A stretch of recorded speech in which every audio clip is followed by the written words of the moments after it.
अस्सलाम वालेकुम। देखती आंखों सुनते कानों को मोहब्बतों भरा सलाम। फरिश्ता नुमा इंसान, आज मुझे अपनी ज़िंदगी की पहली कमाई मिलने वाली थी।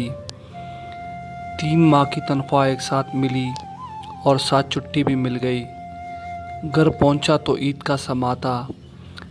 माँ बाप बहन भाई सब बहुत खुश थे। मैंने सारी रकम वालदा के हाथ पर रख दी।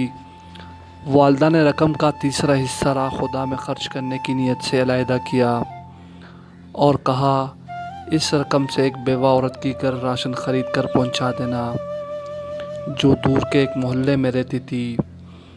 मैं इसी वक्त गया और राशन ख़रीद कर लाया। घर में मेरे लिए पुरतकल्लफ़ तआम का इंतज़ाम किया गया। बहन भाइयों के साथ मिलकर लजीज खानों के मज़े उड़ाए और सफ़र की थकावट दूर करने की गर्ज से रज़ाई में घुस गया। आंखें नींद से बोझल हो रही थी कि अचानक इस बेवा औरत और इसके यतीम बच्चों का ख्याल आया।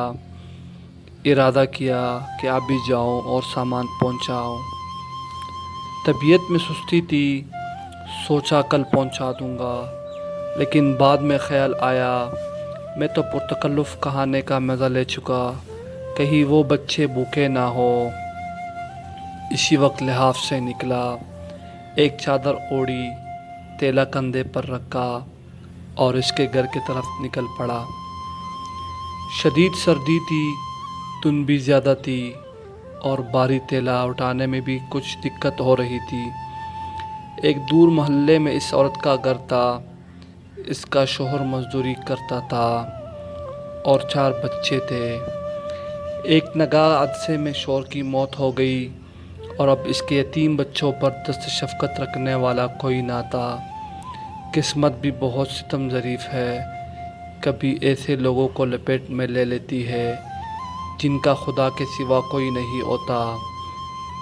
ख़यालात का एक समंदर लिए इस बेवा औरत के घर के बाहर पहुंचा। घर क्या था बल्कि खराबा था। एक कमरा, छोटा सा सहन और एक खमीदा सी 4 दीवारी थी। दरवाज़ा खटखटाया तो एक 5 साला बच्ची बाहर आई जिसके चेहरे पर परेशानी, खौफ और भूख नुमाया थी। मैं इसके चेहरे को तके जा रहा था और दिल ही दिल में दुआ कर रहा था कि खुदा किसी बच्चे पर ऐसा वक्त ना लाए। इस बच्ची ने एक पुराना सा जोड़ा पहना हुआ था और एक शदीद सर्दी में एक फटी पुरानी जर्सी पहनी हुई थी। पाँव बरहना थे, वो भी इस सर्दी में के पैरों को जमा कर रख दे। मैंने कुछ कहे सुने बगैर राशन वाला तेला ज़मीन पर रखा। तेले को देखते ही वो बोली, क्या इसमें खाने का सामान है? ये सुनना था कि मैं हैरान हो गया। एक बार फिर इसने यही सवाल दोहराया। मैंने मस्बत अंदाज में सर हिलाया। वो बच्ची खुशी के मारे चीखती चिल्लाती माँ की तरफ भागी और ये कहे जा रही थी, अम्मी फ़रिश्ता आ गया, अम्मी फ़रिश्ता आ गया, अम्मी फ़रिश्ता आ गया। और फिर 2 और छोटे छोटे बच्चे खुशी मारे दरवाज़े पर दौड़े चले आए। कभी मुझे देखते, कभी इस तेले को, और खुशी से लूट फूट हुए जा रहे थे। मेरे आंखों से आंसू रवा होने लगे, होंठ कँपा रहे थे और जिस्म में एक सर्द लहर सी दौड़ रही थी। खुदाया ये क्या माजरा है? क्यों ये बच्चे मुझ गुनहगार को फ़रिश्ता समझ बैठे? इन्हीं सोचों में गलतान था कि एक खातून जो इनकी माँ थी दरवाज़े पर आई और दरवाज़े की लूट में खड़ी होकर रूहान सी आवाज़ में ये कहने लगी, मेरे बच्चे 2 दिन से भूखे थे। गैरत गवारा नहीं करती कि किसी के आगे हाथ फैलाऊं। मेरे मरहूम शौहर भी मेहनत मजदूरी करते थे मगर कभी किसी के आगे हाथ ना फैलाया था। इनके चले जाने के बाद इनकी देखभाल करने वाला कोई नहीं। रिश्तेदारों ने हाथ खींच लिए हैं और महल्ले वाले भी मदद नहीं करते, मगर कभी कभी आप जैसे नेक दिल लोग मदद कर देते हैं।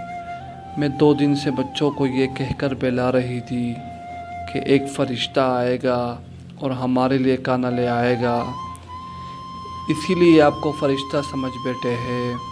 اس عورت نے خدا کا حضور شکرانے کے چند کلمات ادا کیے، مجھے ڈھیر ساری دعائیں دی اور شکریہ ادا کیا۔ میں وہاں سے واپس ہو لیا، آنسو رکنے کا نام نہیں لے رہے تھے۔